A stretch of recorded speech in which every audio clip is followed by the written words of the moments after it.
Créé pour coordonner la réponse de l'État face aux situations d'urgence, le comité interministériel de gestion des crises et des catastrophes s'est penché hier mardi 21 octobre sur les plans d'action stratégiques relatifs à la crise des hydrocarbures, notamment sur les dispositifs de traçage.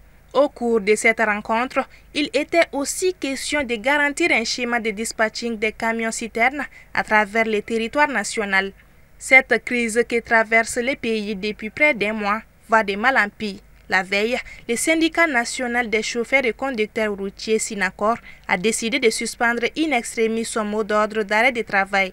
Cette annonce est intervenue alors que des citernes étaient bloquées selon les syndicats.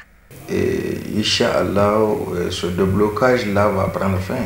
Donc l'autorité en charge d'ailleurs, y compris les fêtières, les chambres consulaires, tout le monde est débarqué pour qu'on puisse trouver la formule.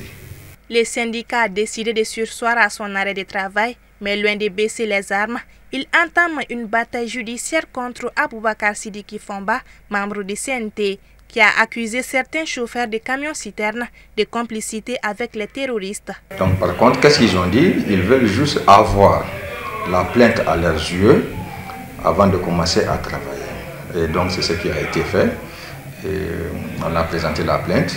Ils ont commencé à travailler. Si en réalité que l'honorable a les preuves vis-à-vis des propos qu'il a avancés, qu'il a sur preuve, il n'y a pas de problème.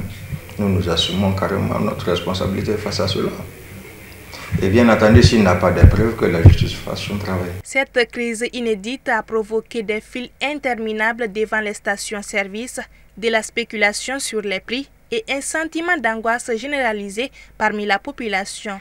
Lors d'un autre échange avec les chefs du gouvernement, le groupement malien des professionnels du pétrole a fait part des préoccupations des acteurs assorties de propositions. Parmi celles-ci figurent les renforcements de la sécurité des véhicules et des chauffeurs, la prise en charge des dommages causés et la continuité des activités.